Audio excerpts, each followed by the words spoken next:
welcome back. I am Mr. Krabs again. We're doing the third song breakdown. Got a couple of requests for this one. Luckily, this one's super simple as well, so it makes my life easy. It means I can spend more time making me money. Yeah, so this is The Block is Hot, relatively popular song, so let's just not even waste any time. We're just gonna go straight into it. I heard the block is high, so planes can come and get it, knock the socks right off. That bitch who look like spinach, I'm not off this eye. That coat be hitting different, it go shock. So the main thing that you hear throughout The Block is Hot is just this piano melody, which I'm going to solo here, and it is literally just this.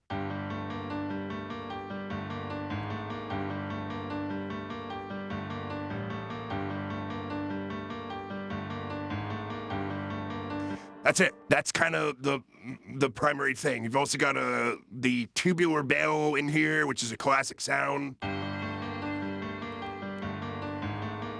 And that's just tuned to the G, because this is in G minor. Pretty simple stuff. Then we got our 808 pattern in here as well.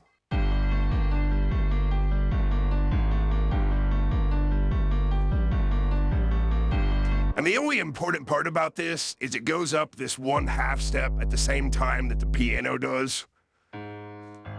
Because if you, I don't know, if you get started into making beats, one thing that I see people get confused with all the time is like, oh, my 808 sounds weird. And it's like, people don't understand that your 808 has to follow your chords. And in this case, there's not really chords, quote unquote, but there is that low piano. And if we just kept it at the G, it would sound really weird. One other thing that I wanted to show was this one piano. I believe this comes in the chorus and a little bit of the verse. Same exact melody, but this is just kind of like a filtered thing. It adds a pretty cool effect, like when you kind of blend it in, or if you want to keep a melody throughout the entire song, but have it be different, or have it sound different. So everything together, if we just mute the vocals,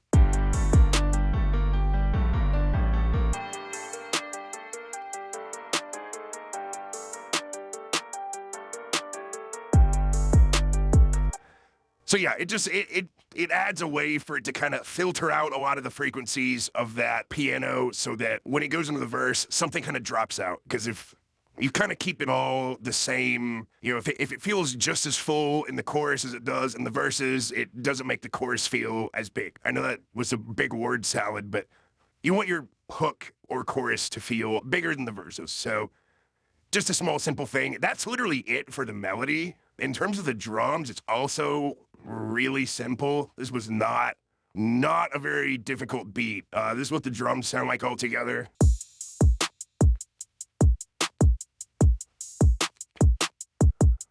So we probably just started with the hi-hat pattern.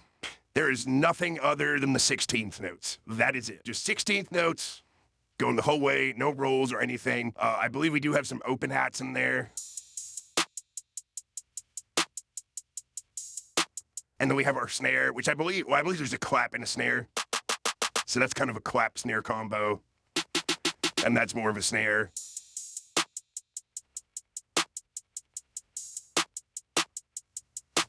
And then you got the kick in here at the end.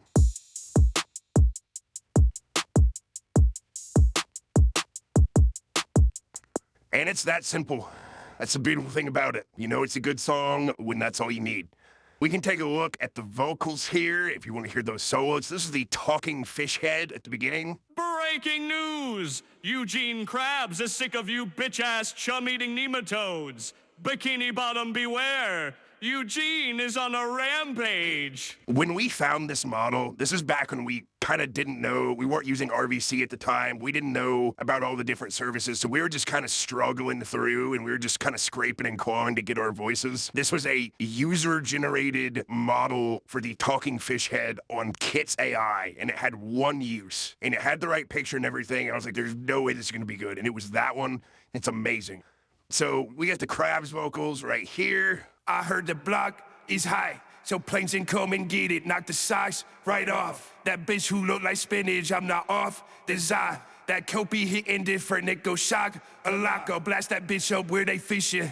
I mean, really all we're doing on this, as you can see, it is just compression, some reverb, some delay, using an H delay, using a Space Designer, 3.3 second decay time there on the reverb, and then I'm just using the stock Logic compressor. I use this all the time. It's really good for what it is. All of like the actual vocals you record for real songs that are not AI, I use like a lot of hardware, but for this, you kind of have to recompress it to make it pop because it feels kind of dead if you don't do it. Because all of these like shows, when they're voice actors, that's being compressed and like processed to the max. So that's what I like to do. So you can see as this is going. Block is high, so planes can come and get it. Knock the size right off. That bitch who look like spinach, I'm not. But yeah, I did that for both of Crab's verses as well. It's kind of the same thing going on. There's really nothing changing. I mean, it's the identical setting. Fish, I'm in the field with this shit, don't care how they feel, but they... I've got SpongeBob here on like ad-libs and stuff. How nah.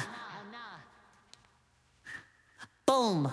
And it's the same setting, just a little more reverb to make the ad-libs kind of feel more in the background. That's about it. Let's go to the beat switch here. This is a big thing. Bitch up where they fish, I heard the block is high, so planes can come And if you're wondering why this is all coming from one file, it's just bounce. So we did this little effect right here. different, it go shock, a lock, go blast that bitch up where they fishing. And all that is just a slowdown in Logic on any audio file. If you just fade it, click up on the region, you can change it from fade out to slow down, and that does that kind of tape stop effect. And then here we go. This is just that piano like reversed, basically. So if I unreverse those really quick. So as you can see, it's just the melody reverse. That's it. The algae greener on this side, it couldn't run the crab if you want it. It's a wonder how the boy get by, can't pay ahead or get. And then the 808 changes a little bit. We move different keys here. Now we're in E minor. Get by, can't pay ahead or get fronted. Stay with the switch, I never miss. Why would you not know that I'm coming? When we get to the drums here, just a little piano melody. Like glue, ooh, they wanna repeat, but I wanted something that's new. It's true, shit. And then as for the drums themselves, but yeah, so I've got just the open hats here. I've also got, I believe this is another open hat. Yeah, so I have two open hats going. Hi-hats are actually rolling this time.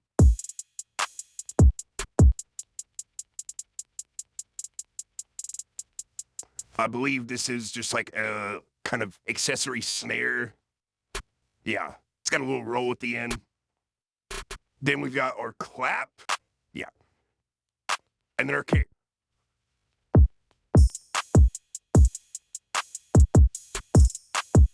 So, and that's basically the extent of the drums on the, I mean, it's once again super simple. The hook comes back in, we keep the same ad-libs, and we kind of just ride the beat out. Just doing a classic fade out in stereo.